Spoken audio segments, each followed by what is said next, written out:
Hey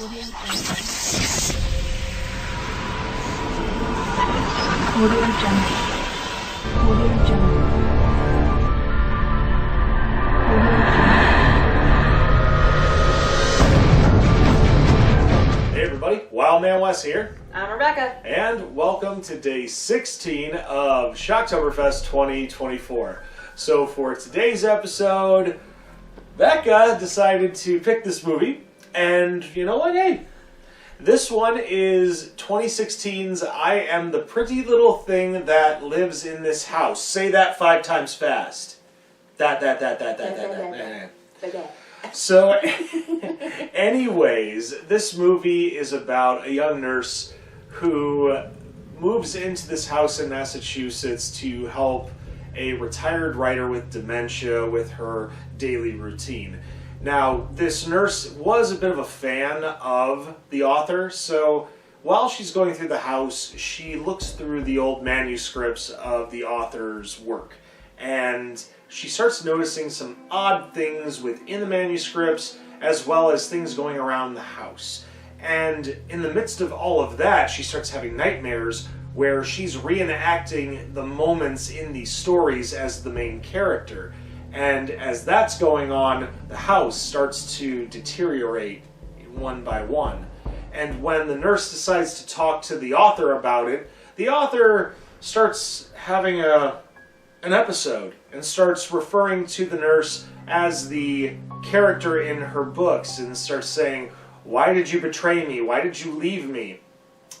And eventually, the ghosts of this book take over, and yeah, they kill the nurse. That's about it. And then, the author dies. I mean, that's pretty much the premise of the movie.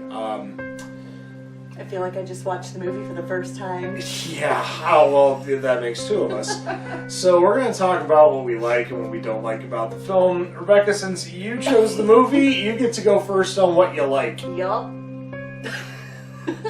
There was not much about this movie that I liked, to be honest.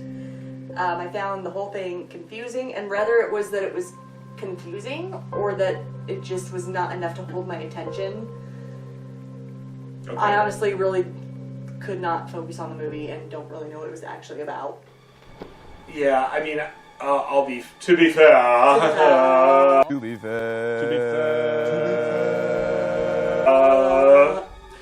fair, I actually had to Wikipedia the plot again because my brain literally was just like Becca's, just not knowing what to do.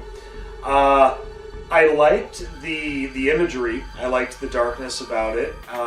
The foreshadowing, very muddled. I mean, honestly, for me, this movie felt kind of like a quasi-adaptation of Stephen King's Misery. It really did, just with the whole concept of a fan and an author. However, the author is now battling dementia, and the fan is intrigued about the work, and then it backfires. I mean, far more poorly done.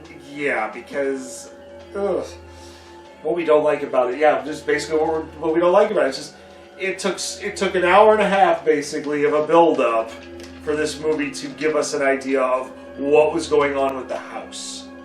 And even then, it was kind of like you would see that the house was deteriorating, but you're like, why? And then, like you said, an hour and a half into it was finally like, oh.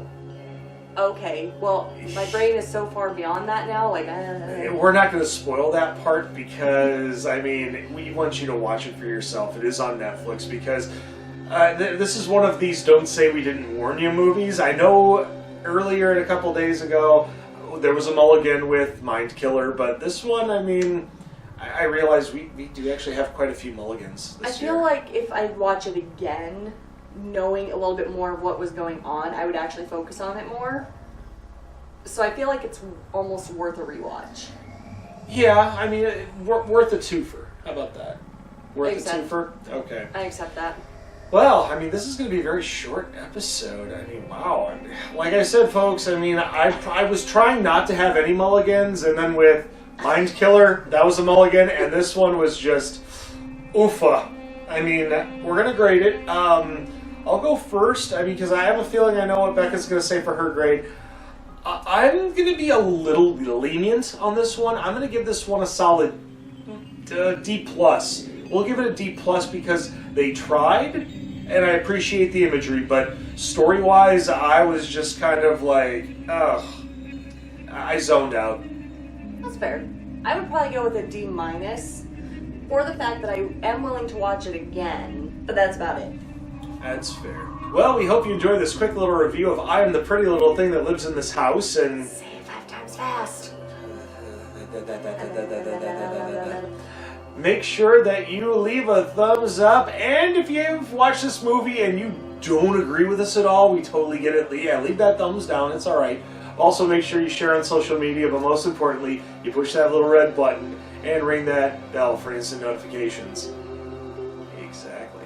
Until then, I am Wildman Wes. I'm Rebecca. And we'll see you tomorrow for day 17 of Shocktoberfest 2024.